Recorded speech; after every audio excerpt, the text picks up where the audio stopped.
Bueno chicos, aquí está la explicación de las preguntas del examen de tercer parcial. Recuerden que la idea de este video es que cuando lo expliquen ustedes con sus propias palabras, es que pues se note que lo repasaron. Esa es la idea principal. Lo demás pues puede ajustarse, puede cambiar un poco, no hay problema. Bueno, vamos con la primera pregunta. Nos dice que el problema solicita que calculemos la posición angular en grados de un motor de corriente directa, basándonos en el conteo de un encoder. Para ello debemos considerar tanto la resolución del sensor como la reducción mecánica. Y con reducción mecánica pues nos referimos, así como aparece aquí, en la caja de engranes. Primero es el cálculo de lo que se le llama resolución. Primero multiplicamos los pulsos por revolución del encoder, que son 60. Ahí lo vemos en lo que sería la parte de atrás del motor, por así llamarlo. Y la relación del engranaje es de 156:1. Con esos dos valores, al multiplicarlos, nos arroja un valor de 9360 pulsos. Eso significa que la flecha de salida del engranaje, cuando da una vuelta completa, o sea 360 grados total, el encoder dio 9360 pulsos.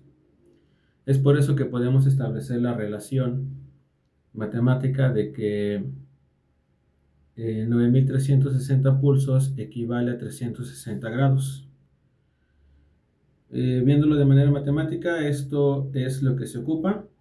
Esta operación, pulsos detectados, nos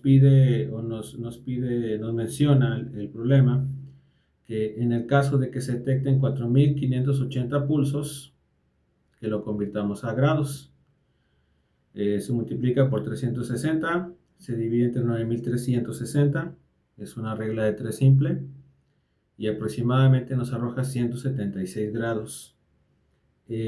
Básicamente de eso se trata este problemita. La idea principal es que entendamos que los pulsos en el encoder para nosotros representan grados, o tenemos que saber interpretarlo en forma de grados, o lo que es posición angular.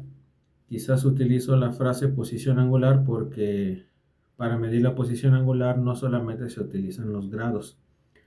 La otra medida son los radianes, que es algo muy común a la hora de estar resolviendo ese tipo de problemas, pero por ahora el concepto lo dejamos hasta ahí.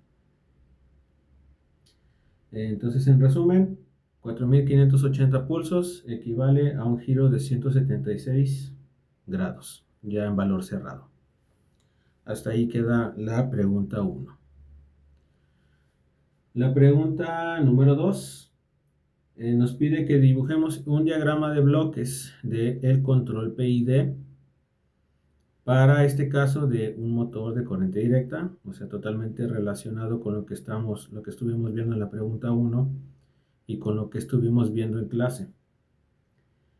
Primero se hace o se nota que se tiene una referencia o ángulo de referencia o set point o target, como se estudió en el video que se vio en clase. Hay una parte donde se calcula la diferencia de nuestro ángulo de referencia con lo que viene del sensor, que entra de manera negativa. A esa resta, a esa diferencia la conocemos como error, y ya el error pues se somete a estas operaciones básicas, a las ganancias P y D. Recuerden que todas esas al final se suman, y todo esto sucede adentro de un controlador, que en este caso es un Arduino Uno. La idea es que le pongamos ese nombre a la hora de dibujar el diagrama. Por ejemplo, en la parte de arriba, el controlador, esta parte equivale al Arduino Uno para el caso de este problema. se manda la señal UDT a través de una etapa de control. Aquí podría ir en medio la etapa de control, o se puede ignorar para este caso, este examen, solo como explicación completa. Podríamos incluirlo también aquí adentro, no hay problema. Aquí es donde comúnmente viene la planta. Aquí cabe mencionar, aclarar que se trata del motor justo con su engranaje. Cuando ya se mueva el motor, que el sensor detecte la variación de los pulsos, pues ya se retroalimenta el sistema, porque sabemos que es un sistema en lazo cerrado. Es algo bastante simple, bastante directo, pero pues son los conceptos que debemos demostrar que entendemos al final de este examen. No hay mucho que agregar, solamente mencionar las partes y su equivalencia en el circuito físico. Recordemos que este ángulo de referencia pues es lo que el usuario o lo que el ingeniero le indica, o algún algoritmo que generó alguna respuesta proveniente de alguna instrucción de algún humano, algún técnico. Bueno, hasta ahí la pregunta 2. Pregunta 3 nos pide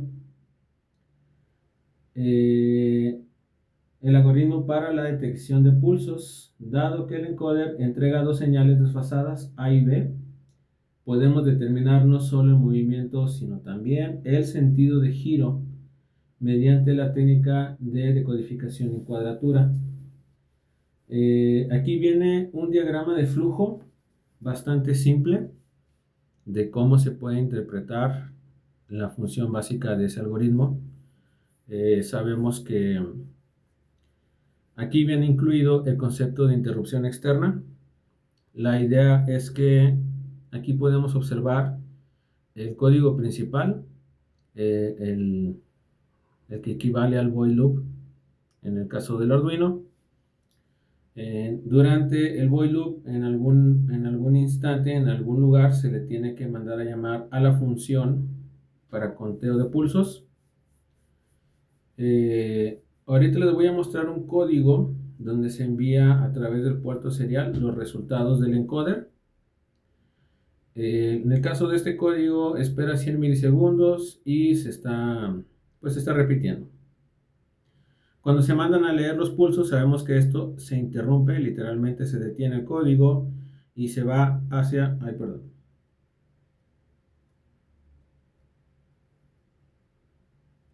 Se va hacia la función que se definió en la interrupción externa, y lo único que tiene que compararse es si el canal B está en nivel bajo.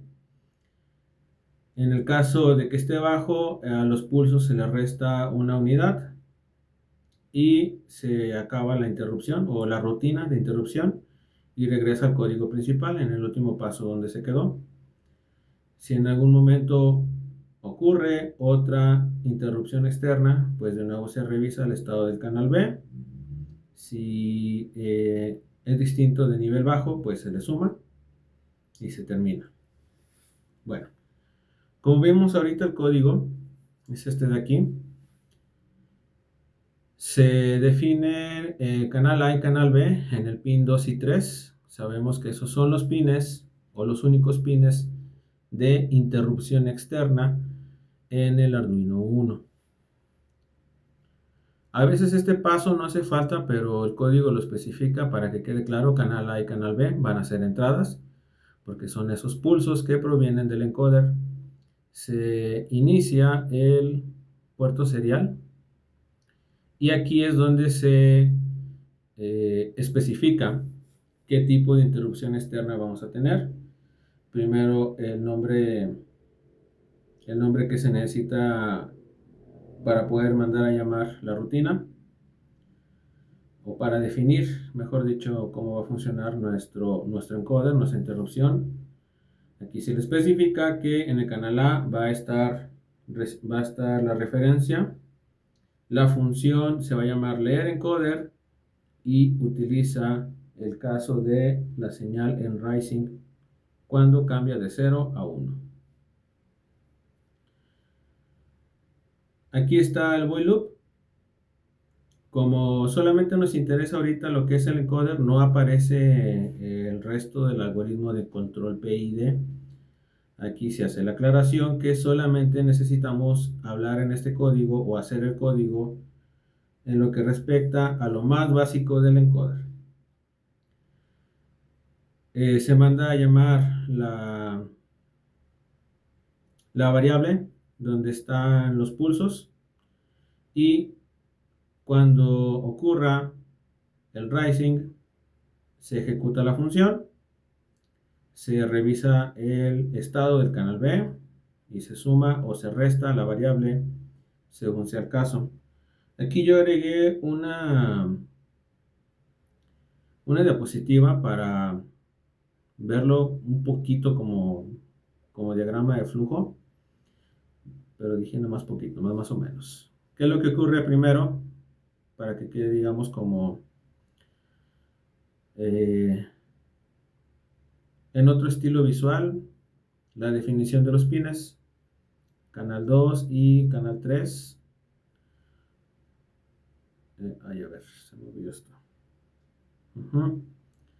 Se crea una variable que se inicializa en 0 para ahí almacenar el conteo de los pulsos. Se inicia el setup, que se sabe que solamente se ejecuta una vez. Se declaran como entradas canal A y canal B. Se inicializa el comando serial, o sí, el puerto serial. Se especifica cómo va a funcionar la interrupción externa. Después se va al while loop.